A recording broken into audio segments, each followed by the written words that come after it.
Well, hello, Estes Valley Library patrons. My name is Karen and I'm part of the program team. And today's topic is college readiness for juniors in the spring of 2020. So I've got a special guest here today who will introduce herself, and I will turn it over to her. Great, thanks, Karen. Hello, everybody. My name is Kay Orton, and I live here in the Estes Valley, actually right behind the Stanley Hotel. And I volunteer with the Estes Valley Library to help students and parents do college planning work and prepare for their junior year, senior year, and moving into college. 45 years of work at the University of Colorado, I think, has prepared me for this topic. 25 years of that has been in college admissions and financial aid. So I'm more than happy to share my knowledge and information with everybody here in Estes Park to help everybody be successful in their college planning moving forward. In a normal year, I know how stressful this can be for students and parents as you're thinking about going to college. And this is not a normal year. We all know that. So with COVID, there are a lot more unknowns in the process, and we don't know yet a lot of answers. So there's no magic crystal ball that tells us exactly what things are going to look like. But I'm here to be your resource however you would like to use me. I'm a phone call, a video chat away. And as we talk about this a little bit further, we'll talk to you about how to schedule an appointment with me if you would like to talk individually. I've also developed a series of materials in conjunction with the library that we're going to be posting to the library website, and I'll be referring to some of those during this presentation. So as Karen said, these series of sessions are focused on juniors moving into their senior year and getting ready for college. So let's get started, because today's session is on how to choose a college. And we're going to start off with a number that's going to scare you. There are over 4,000 institutions in the United States to choose from in terms of thinking about going to college. And there are four main questions that I'm going to ask you to think about as we're approaching this topic. When you're thinking about where to go to school, what kind of school to go to, the first question you should ask yourself is, where do I want to be physically, geographically? Do I want to be closer to home? Do I want to be out of state? Do I want to be in a place I've never lived before? Do I want to be on the West Coast, the East Coast, the South of the United States? Do I even want to think about being abroad? I think especially this issue relative to COVID throws a whole new perspective on the issue of how far do I want to be away from home and what's our comfort zone with that. But location is certainly a main criteria that you need to be thinking about. Some students say, I don't want to leave Colorado at all. Other students would say, I want to get away. I want to go live on the West Coast. Other students say, no, I want to go try living in a big city like New York City. All of those things are conversations that you as a family need to have about where you might think about going to school. The second question I think you need to ask yourself is, what do I think I want to study when I go to college? And when we talk about that issue, what you study is a hard thing to say. What I tell students to do is find your passion, and that's what you should major in. So a lot of times we'll say to students who are 16, 17, 18 years old, first question out of our mouths, tell me what your major is. And you know what? It's perfectly normal and rational to say, I don't have the vaguest idea. You're young, you haven't taken a lot of courses that talk to you about a lot of things in the world, but think about what your passion is. What would you want to stay awake to study until 3 o'clock in the morning? That's what you should major in.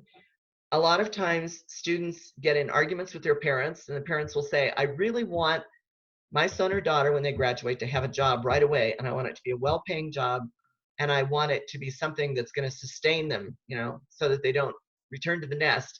And when I'm talking to parents and students, I often remind them that by the time they graduate from college, which is normally 4 years, about 25% of the careers that existed when they entered college don't exist anymore.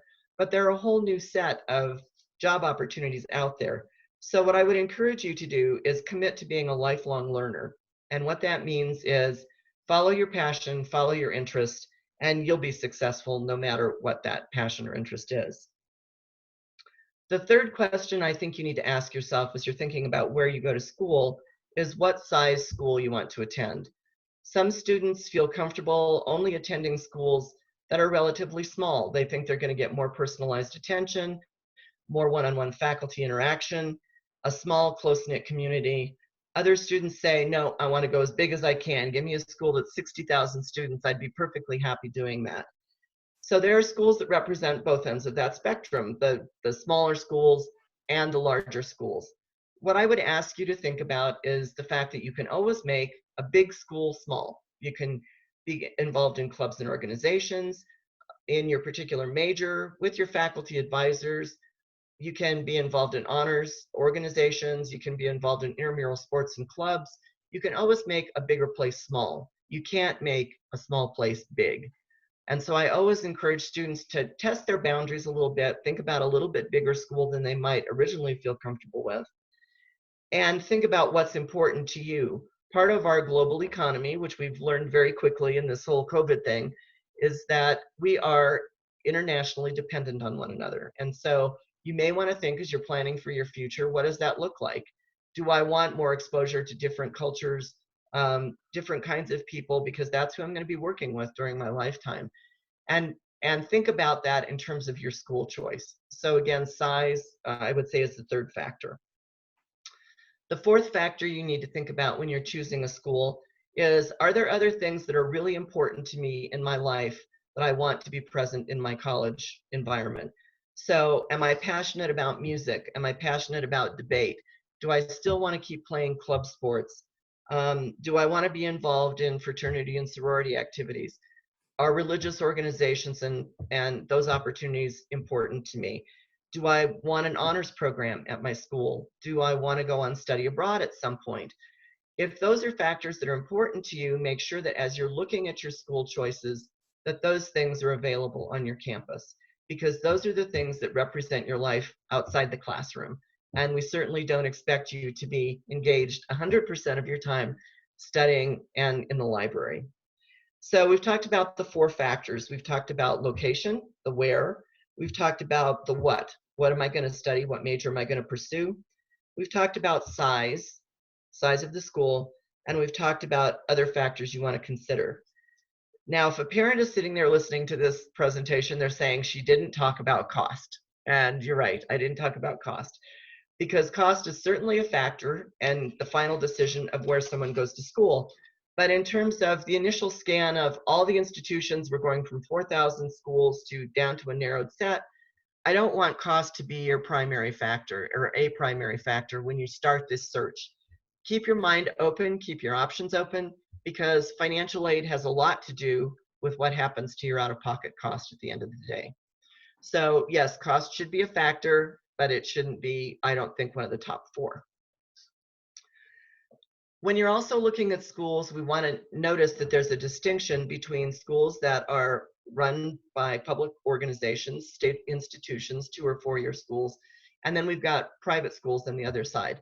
And so when we're talking about cost and size, sometimes those factors have a bearing on it. Private schools tend to be 3 to 4 times more expensive than public schools, and out-of-state schools tend to be 3 or 4 times more expensive than in-state schools. So if you're looking at a school like University of Colorado, anyone in the system, you're looking at CSU, and you're comparing that to University of Michigan, University of Washington in Seattle, the out-of-state schools are going to be 3 to 4 times more expensive than a comparable kind of institution in the state of Colorado.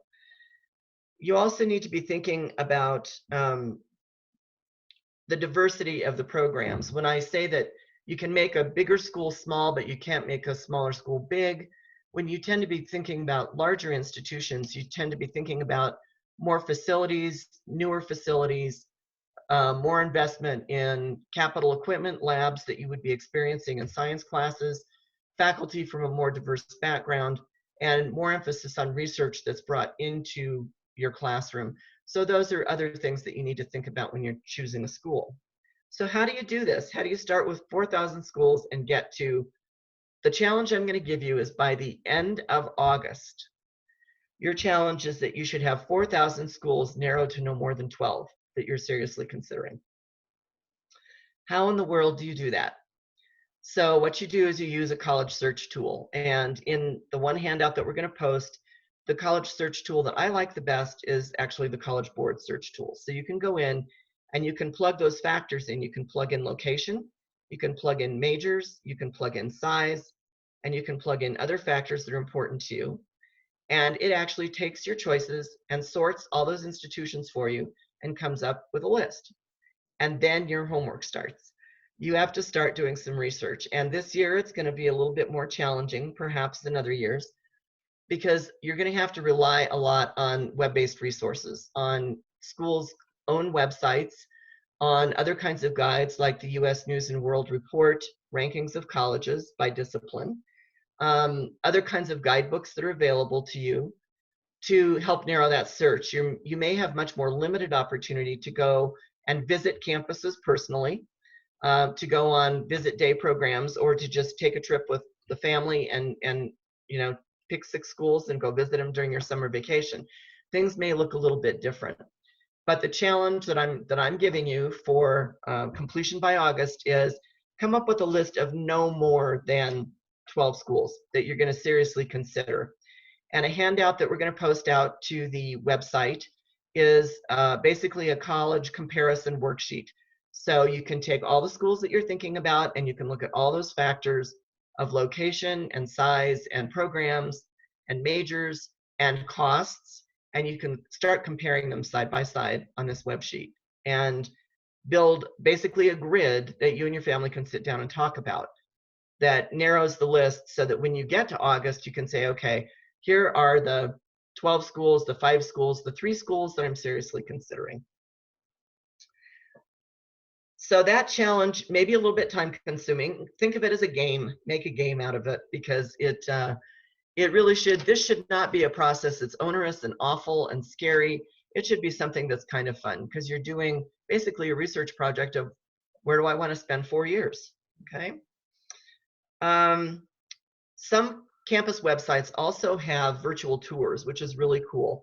They have like virtual walking tours of the campus, so you can get an idea by going on those virtual tours what it might be like to walk on the campus if you were able to do that physically. So that's a great thing. If the school that you're looking at or schools that you're looking at have that, definitely take the 15 minutes and do the virtual tour on their websites. Fill out that college comparison web sheet so that when we're having discussions via Zoom or a telephone or whatever, I can say to you, okay, what 5 schools have you narrowed to? What 3 schools are you looking at? And what's most important to you out of those 4 questions? Location, size, major, and other things. Which is the one that's driving your choice? Okay. The second thing that you should be thinking about, and this one's going to be a little bit challenging for right now, is your ACTs or SATs. Most juniors will have taken in the spring, normally in April, their first set of ACTs or SATs for college admission. And this year, we all know the world has been turned upside down with COVID, and the testing sites have been closed and they have not been offering the tests. So in the planning sheet I've given you as of the middle of April, what I knew the testing dates were, but also on the handouts you've got the site locations for both ACT and SAT testing sites.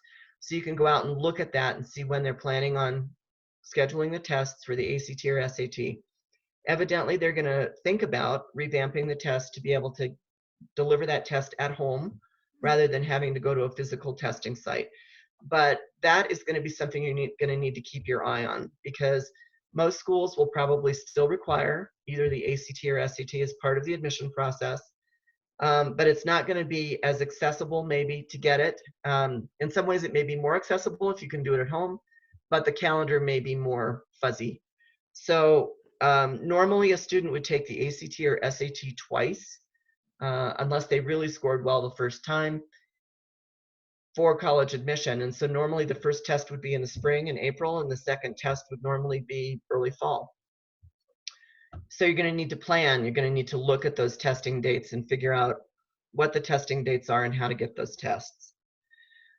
The third thing that I would ask you to do before school ends this spring, before your official end of term date with the school district, is to make sure that you talk to your teachers that you are thinking about letters of recommendation for the college admission process.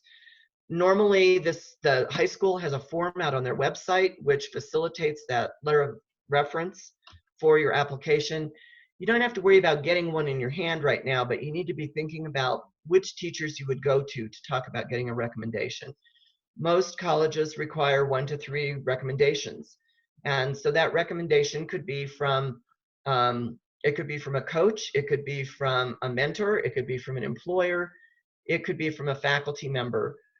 But the letters of recommendation that are the most useful, speaking as a former admissions person, are the ones that really talk about how you handle adversity, how you handle challenge, and certainly we're all going through periods like that in our life right now. So think about the teacher that maybe you didn't do like really great in their class initially, but you went in and you got extra help, you sought additional assistance, maybe you got some tutoring, and you really rose to the occasion and you did well in the class. Those are the kinds of recommendations that as an admissions person, I'm sitting there looking at those letters and saying, okay, how is the student going to fit on our campus?